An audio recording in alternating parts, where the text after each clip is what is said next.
Now, if you wonder what's going on here,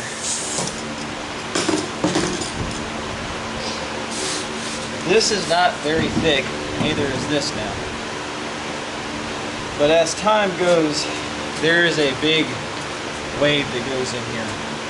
And the earlier ones aren't as bad, but when you go into later and later models, the sheet metal, the dies, there's a little bit more of a wear here. But I'm just trying to bring this up so it just goes nice and round. It doesn't have this big dip in there. That's what we're trying to get rid of. And if you're just going to pound that dip, that slight dip out to get that real nice look, that's not going to happen.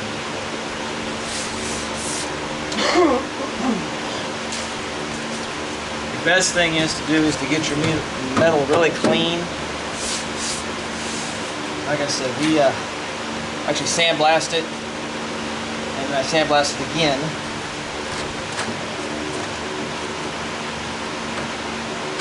And this is just a light jig to keep things straight when I'm working on it. Anyway, and that was 36 grit. And as you can kind of see how this is nice. That's just slightly high. Won't make a difference with the primer.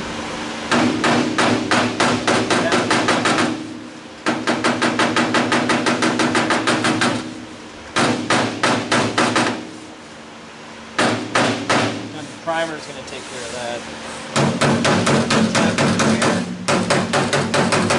Taps in here, it's a little low. Primer is going to take care of that. Don't try to do everything in your filler work. You will just wind up severely disappointed, unhappy. Primer is the trick.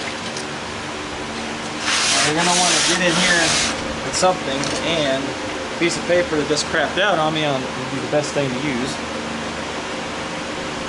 This is going to be great.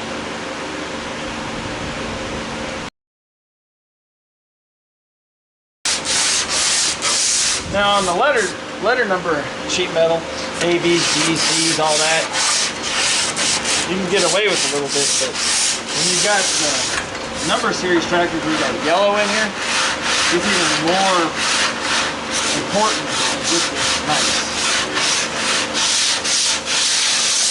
Because you got to two-tone it.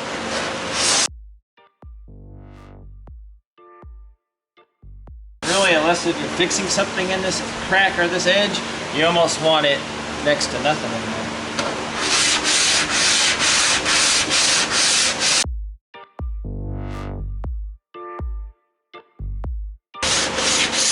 I can't emphasize enough, if there's no actual bodywork, something you're trying to just get it shiny in there, and you're going to come out with a whole lot better job.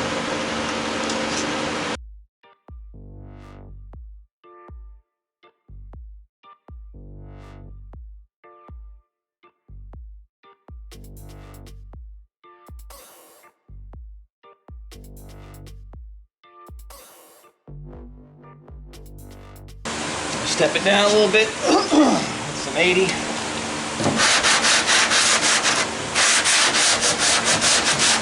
Try to work that in like that.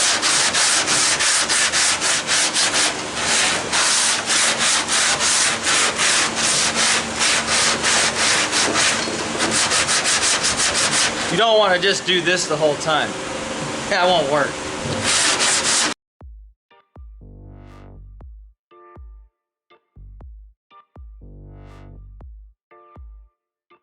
Now right here are some, let me see if I can't show you. Don't want to get a lot of filler around these. It makes it very difficult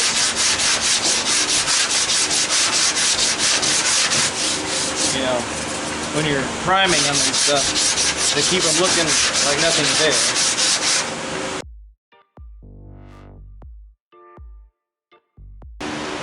Now this part is a little more difficult here. I kind of got to hold it and take it down, but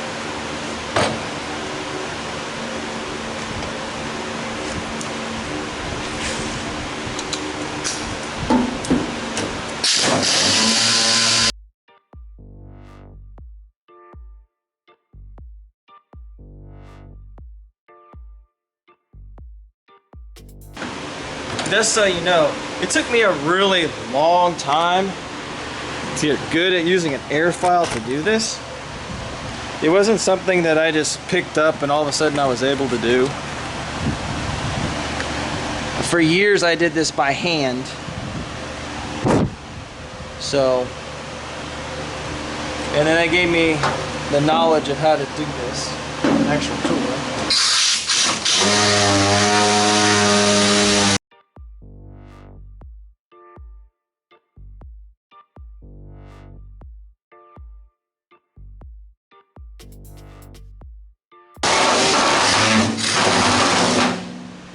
See these highs and lows here? This is the high and that's, no, this is the high and that's the low. That's what I want between these two things so that I'm getting where I want to be. Then I can mess with the curve because I know I'm where I want to be there.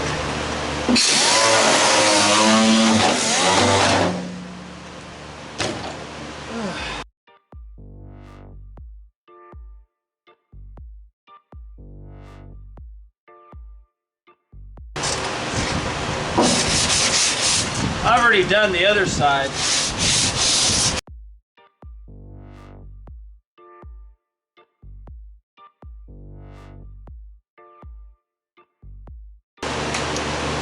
Now you gotta take something with a hook or something to really get these edges clean. Now why would I want those edges really clean in there? So when you look at it, it looks like two pieces and that's something that's filled in. And not some sort of water trap or something like that for the future. So the job can have as much longevity as possible. If you fill that with filler and stuff like that, trap moisture, extra moisture, I mean, so we can't get in there anyway, but you just don't want it to not be able to dry or trap when you wash it. A lot of people don't think about how important that is, but it's important.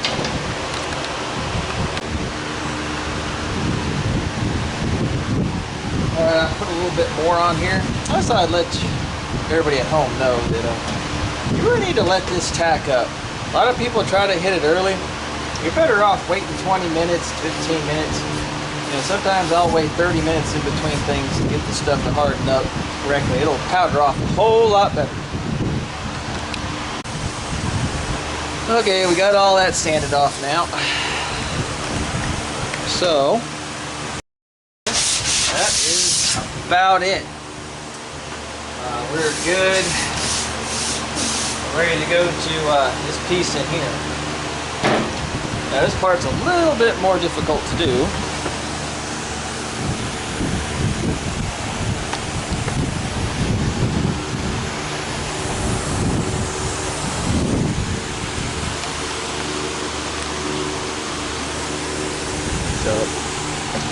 And mind you, like I said, there is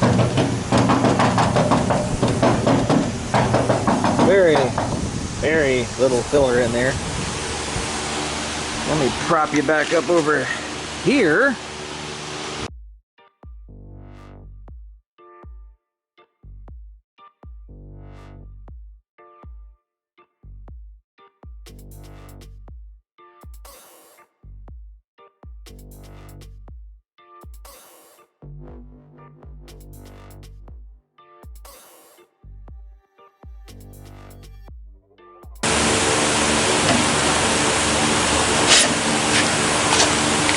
You guys might not think there's purpose to this, but actually there is a whole lot of purpose.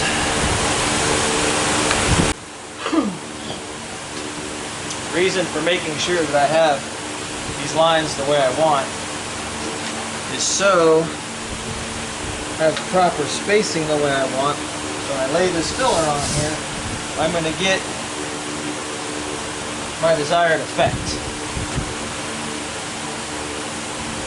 I don't want my filler to not lay right.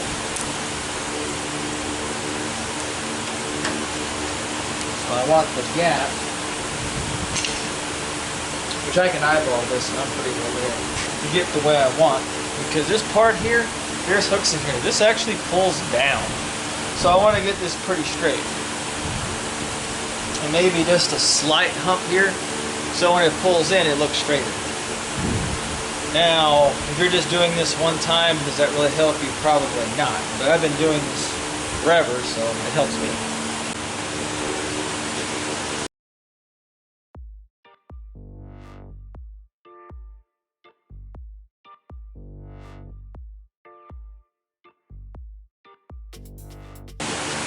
Now, you may wonder and think that, man, I sure waste a lot of materials. And yes, I do. But when you consider time is the most expensive thing, you know, in all this stuff, and any restoration work, that's your biggest cost is always time. It is a whole lot quicker and easier to sand it off and have to stop, put more on, stop, put more on. This is much faster, much quicker, and it's actually better for everybody involved. I'm just going to sand most of this right off.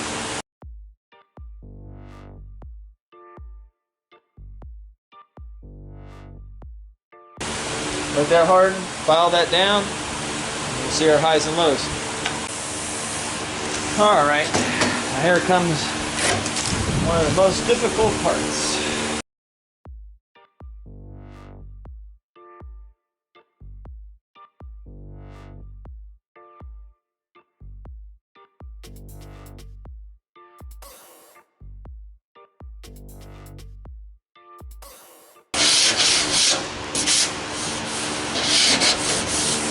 There,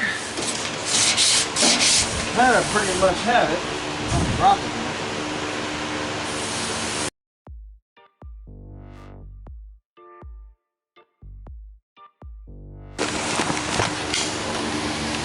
Alright guys, the rest of this is pretty easy. The top is not like the sides.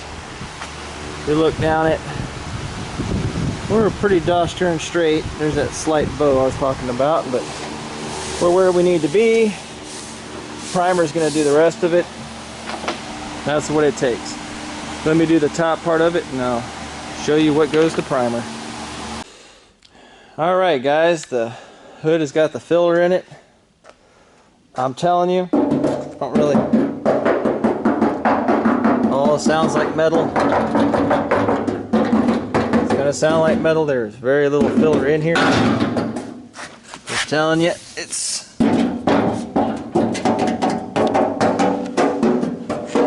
telling you, it just has the color. It's the way I want it. It looks really good. We're going to primer it and block it. So I'm probably going to show you me finishing this, getting it ready for paint.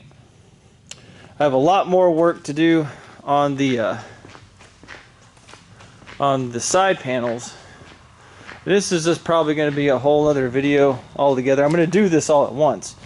This is a whole other bit of work on here. These are new grill screens. They go inside the grills. Gotta weld this up. There's tons of repairs that need to be done in here. You know, this is a whole other deal. I'll probably make another video on that, but we're just gonna focus on the hood, and I'm gonna prime it tomorrow. And why that is we're gonna let a little bit of fillers that we have put on it gas out at least till tomorrow. On some things I let them gas out a lot longer, but we're gonna let that sit. Tomorrow we'll prime it, and then we'll start blocking it. And it might only need 2 times to prime, it might need 3 times to prime. You don't really know, but we're at the point where that's what it's going to take to finish it, so there we are. Alright, now we're primed. We've got primer on it. There's still a ton of work to do to this. Gonna have to block it and prime it a few times yet to get it where we want. Now on camera it probably looks like it's there, but to be quite honest, if I can get the right, I don't think I can show you the right light in here, but it looks pretty straight, but it can't really show you that it's nowhere near there. We have a lot of blocking to do, and it's just hard to show it to you, but it's not straight, it's not there. We have waves in here, we still have tons of highs and lows. And this can, with this particular product, which is P30 primer, it's an automotive primer, and it's used in the body shops. It's really great stuff. One of the drawbacks to it is you have a recoat time on it. You can't just leave this open after you paint it and expect good adhesion. You only have a limited amount of time to put your paint on for it to get good adhesion. So that's the only real drawback. But in the body shops, and when they're using this type of high build primer that has all this really good effects and quality to it, they are moving fast. We're not moving quite as fast. I normally let this sit. I will let this sit a lot longer when I'm finally finished to make sure anything that could possibly give a problem in the future to the owner, make sure that this doesn't happen. But I like it. It works good for me. I've learned how to use it. What I'm doing. You can pretty much use any primer you want, but I will tell you, when you're trying to do any job, whether it be this tractor hood or a car, is you need to take your time. Don't rush it, and do the majority of your shaping in your primer. You know, your body work in the bondos and stuff like that, to get the real straight look, you know, and just all together look good, is the uniform coats and blocking of your primer. Trying to do all that in your bondo and stuff like that it'll never really get you there. This is what you do. So I'm going to block this and show you how I do it a little bit. There's no secret. It's just time. It's just work. And it's a labor of love. If you like doing it, it's just work. Okay, as you guys can see, you know, this is shiny. This is dull. I've actually been working on it. Now, it's hard to show you this in this light, because this is really finite work that I'm doing. But see, like, this is shiny here, shiny there. Well, you're not going to be able to block this out, because right there's my high and these are highs here, and that's my low. Doing something like that, you might as well just sand that and put a little spot putty in there and fill it so you can bring it in. You're just beating yourself in the head. Things like this are the same way. You're not going to be able to block that out. Or that low right there, little filler, bring it in. You can see along here we have those same types of marks, and you just put a little extra filler in there and then you'll be good, but you're not going to be able to get it out with a block. You're just beating yourself in the head. Now, contrary to popular belief, not everybody can really do this. You got to know how to block this stuff into place, and sometimes you have to do this as much as 5 times. I'm thinking this particular piece of sheet metal maybe only 3. Now I'm going to show you what I'm doing and how to do it. And the truth of the matter is, you're only going to be as good as you are. I can show you how to go about it, but that's all you got. So, set you up here. You can kind of see what I'm doing. The best I can show you what I'm doing, really. Some idea of what's going on here. Okay, and there we go.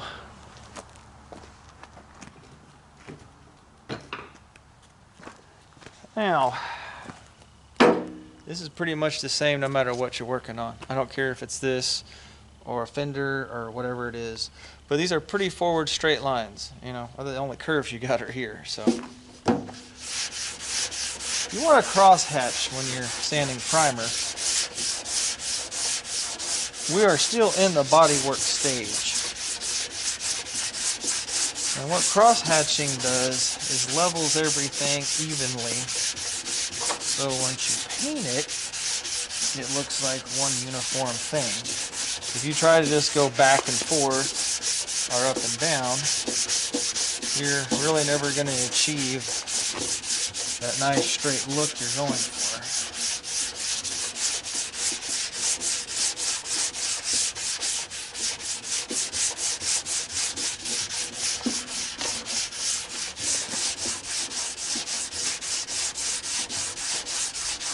And actually, this takes a very long time.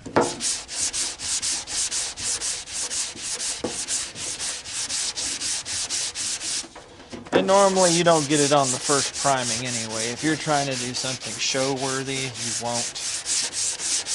I've watched a lot of body shop videos, you know, people doing things. And, I mean, a lot of what they tell you is right. But they don't tell you how many years they have in it and their skill level. This is actually moving pretty quick for me because my mind and my hands and my body are trained because I've done this so much. Like shiny, and I just know how to move stuff to get what I want as I go, kind of like a guitar player or anybody else, you know, is good at their craft. It's just kind of instinctive after you get really good at it. So they don't really tell you that. There's a lot of, you know, you could end up doing this a lot more and sanding more and even more priming, not having a good feel or an idea of what you're doing. So this is a really good block, but it's not truly getting what I want it to. It's better in here. And it's really what I got it for in here. But in some cases it would be, but I know this because I've done this so much. Now this is giving me exactly what I want. And in the way I want to. In my mind, it knows that I still have a low here and a low here and a low there. And this is still high, and I just know that I can keep going in the right cross hatching and get there. And I know when I need to stop, and I'm just wasting my time.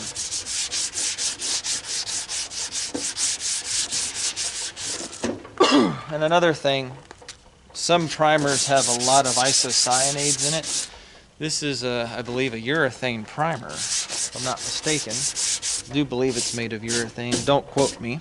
I think it is. It has hardener in it, and it has isocyanates in it. I'm not really breathing much of it because I have a nice little breeze and it's kind of falling to the ground, but this stuff is bad for you. And isocyanates are invisible. Now, if you're really serious about getting the sheet metal on your tractor really straight, this is what it takes.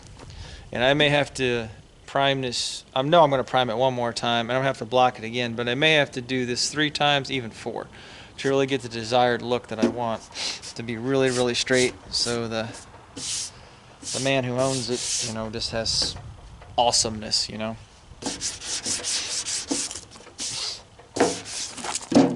See right here, I know that that's still shiny in that little line right there, but I know and I have metal here, I'm just going to beat myself in the head trying to get that out. But I know that. You would know that. You would keep sanding until that's gone, and then all of a sudden you've just made everything worse. So even if I show you how to do this, it's really just going to take practice to actually get good at it. You know, I mean,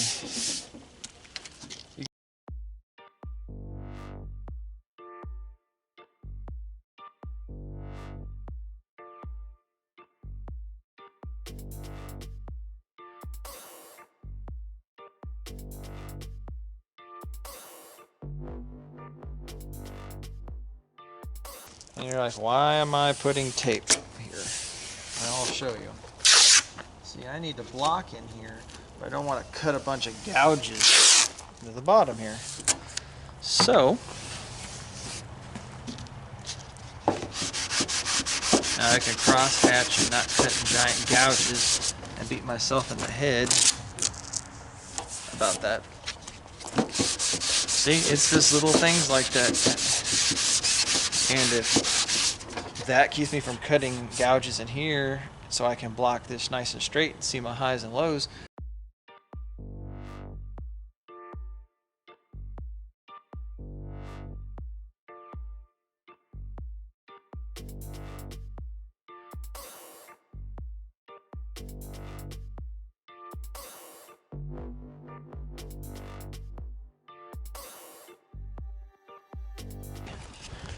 there's our shinies, and that's what we're trying to do. We're trying to level all this in so it's nice and smooth, kind of like this side. And that's the goal. So you're trying to shape all this into one uniform thing. So let me get all that done, and I'll show you when I'm finished. Alright, we're ready to put another coat of primer on it. See a few things that I fixed. You wonder why there's tape on here. That's so I don't build these edges up. These edges fit inside or behind other sheet metal, and when I want that really thick, I want to keep that as thin as possible so I get a good fit. So let's put some primer on it. Alright, it's primed. It's kind of hard to see. It actually probably looks really good on camera, but we still got some work to do to it. It looks like as though we could get it in 3 primings, but it could take 4. But if everything, if I catch every little thing in the next one, we might be able to get with only doing 3. So we shall see. So we're going to do this whole blocking thing one more time. If you wondered what grit paper I just used, I used 180 in that blocking. So we'll use 180 one more time and see where we end up.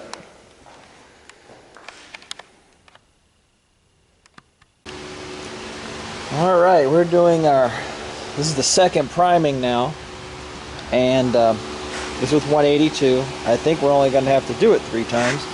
See this little stuff right here? I'm putting just a little bit of body filler, or spot putty, so I can get these edges to roll exactly the way I want them to when it's painted, so it really looks like it's supposed to and not misshapen, and so it really looks nice. And this is a true pain in the butt to do, but it will all over make the job just wonderful. See just that little bit there, a little bit right there. I just want to fix that so when we paint it, things look nice and crisp and straight. So that's what you're getting when you have me do something. You're getting that level of detail, so.